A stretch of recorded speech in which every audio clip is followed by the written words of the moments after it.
Per què milers de persones visiten la Meca gairebé cada dia? Sempre ha estat així? I si és que no, com va començar aquest costum?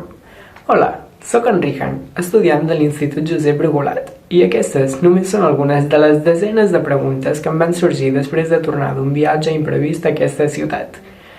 Per saciar la meva curiositat, he elaborat aquest treball de recerca, que es diu Estudi del pelegrinatge en l'Islam en tots viatges. En el meu treball teòric, explico en detall els passos i significat d'aquest pelegrinatge en qüestió i exploro el patrimoni cultural de la Meca i Medina, tot explicant la seva rellevància i relació amb el naixement i expansió de l'Islam. És a dir, aprenc i explico la història d'aquesta creença a través dels edificis i indrets que la commemoren. Com que tota aquesta informació era difícil de gestionar i ordenar, vaig contactar amb una experta en el tema, la doctora Dolors Bramont, que ha estat la meva tutora i m'ha proporcionat amb la bibliografia i altres informacions necessàries per elaborar el treball. En relació al meu marc pràctic, vaig elaborar un manual de visita per la gent del Pla de l'Estany que fes aquest viatge.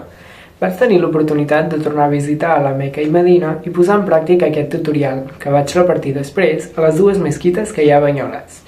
A més, vaig donar una conferència sobre el naixement de l'Islam al Museu d'Arder de Banyoles per divulgar el meu coneixement adquirit. En aquesta conferència també vaig contestar preguntes dels habitants de la comarca en relació al meu tema de recerca. Aquestes preguntes les vaig recollir a través d'un sondeig que em va permetre elaborar un mapa de com es reparteixen les creences en el Pla de l'Estany i que pot facilitar la recerca sobre temes relacionats en el futur. I això és tan sols un resum del meu treball. Moltes gràcies.